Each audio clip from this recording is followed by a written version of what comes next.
देवमाणूस मधला अध्याय. पुढील भागामध्ये देवीसिंगला खूप टेन्शन आलेलं असतं. तो विचार करतो, बॉडी गायब कुणी केली? हे जे काय कुणी करतं ना, तो खूप हुशार आहे.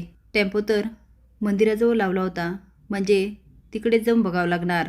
तो आता मंदिरात येतो आणि इकडे तिकडे बघत असतो. तो आता लॉजिक लावतो की इथेच मी घासून टेम्पो लावला होता, कुणीच डेड बॉडी बघू नये म्हणून. तरीही डेड बॉडी काढली कुणी? तो आता खड्ड्यामध्ये डोकतो, विहिरीमध्ये डोकतो आणि म्हणतो, इथे डेड बॉडी काढली असेल तर ती नक्कीच इथे कुठेतरी असणार. तो आता सगळीकडे शोधतो आणि म्हणतो, इथे पण बॉडी नाही आहे, मग गेली कुठे बॉडी? इकडे मात्र काही जण येतात आणि आप्पांना आवाज देत असतात. आप्पा बाहेर येतात, नेहमीप्रमाणे मास्क दाखवत म्हणतात, काय रे, एवढं काय झालं बॉम्ब लायला? ते म्हणतात, आप्पा अहो खून झालाय, खून. आता खून म्हटल्यावर सगळेच घाबरतात. रणजी म्हणते, आता ग बया, आता कुणाचा खून झाला आणि कुणी केलाय?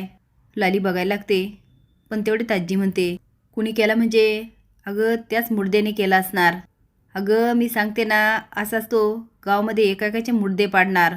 पण तुमची काय अक्कल ठिकाण्यावर येईना. फुलाबाई म्हणते, काय हो आत्याबाई, तुम्ही येऊन जाऊन माझ्या गोपाळाच काय बोलताय? तो कशा लोकांचे मुर्दे पाडील? आजी म्हणते, आली मोठी सांगणारी. जेव्हा तुझा मुर्दा पाडील ना तेव्हा कळल. रणजी म्हणते, आत्या कधी काही चुकीचं बोलत नाही खरं? आजी मुरका मारत म्हणते, होय मी बरोबरच बोलते. फुलाबाई म्हणते, रंजे अगं काही काय बोलायली? लाली मनात म्हणते, हे बाहेर पडले आणि खून झाला? आता आप्पा विचारतात, काय रे, कुणाचा खून झाला आहे? ते म्हणतात, अहो त्या गुरुजीच्या म्हातारीचा. आता मात्र सगळे शॉक होतात. आप्पा म्हणतात, त्या म्हातारीला कुणी मारली आणि तिला मारून कोणाला काय मिळणार आहे? बरं चला बघून येऊया. आता मात्र गुरुजींच्या घरी सगळेच धाव घेतात. गुरुजी अगदी मोठमोठ्याने रडत असतात. घात झाला, मी सांगत होतो, गावावर अनिष्ट येणार, संकट ओढवणार, पण माझं कुणी ऐकलं नाही. आप्पा म्हणतात, गुरुजी शांत व्हा, शांत व्हा. पण अहो म्हातारी गेली कशी? लाली मनात म्हणते, ह्या म्हातारीला यांनी तर मारलं नसेल ना, पण हे का मारतील? पैशासाठी? म्हणजे मी गुरुजीला सांगितलं होतं ते पैसे आणि दागिने दुसरीकडे हलवा, तर ह्यांनी यांच्या घरात तर नाही आणून ठेवले ना? आणि तेच दागिने आणि पैसे हे घ्यायला आले असणार. ह्यांना चोरी करताना म्हातारीने बघितलं असणार आणि त्यांना थांबवण्याच्या नादात ह्यांनी म्हातारीच संपवली. त्या आर्याच्या बॉडीची विल्हेवाट लावता लावता इथं वाट लागायला लागली. आणि अजून एक, पण आता हे गेले कुठं? त्या जामकरनी ह्यांना पकडलं तर नसेल ना? असं झालं तर लय अवघड होईल. गुरुजी म्हणतात, आप्पा अहो काय करू मी आता? कुणासाठी जगू? अहो माझ्या आयुष्यासाठी ही एकटीच होती. रणजी म्हणते, बाई ग, आता काय करायचं गुरुजींनी? पण मला काय वाटतं माहिती आहे का, त्या दैत्याच्या मानकऱ्यांना ज्यांनी मारलं ना, त्यांनीच ही म्हातारी मारली. आजी म्हणते, अहो मी सांगते ना, हे सगळे मुर्दे तोच पाडतोय, ऐका माझं.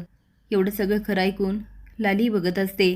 इकडे मात्र पोलीस स्टेशनमध्ये जामकर खूप दुःखी असतात आणि म्हणतात, चिमणे चिमणे तू गेली कुठं? ये ना गं.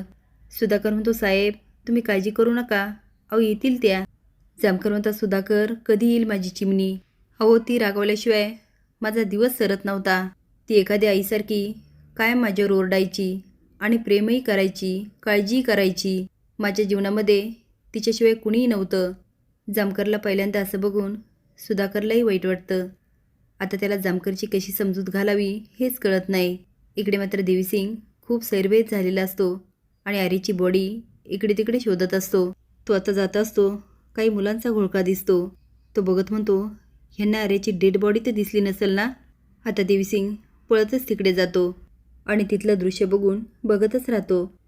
आता आर्याची बॉडी फ्रीजमध्ये कशी गेली हे पुढील भागात बघूया. असेच नवीन अपडेट जाण्यासाठी लाईक आणि सबस्क्राईब करा. धन्यवाद.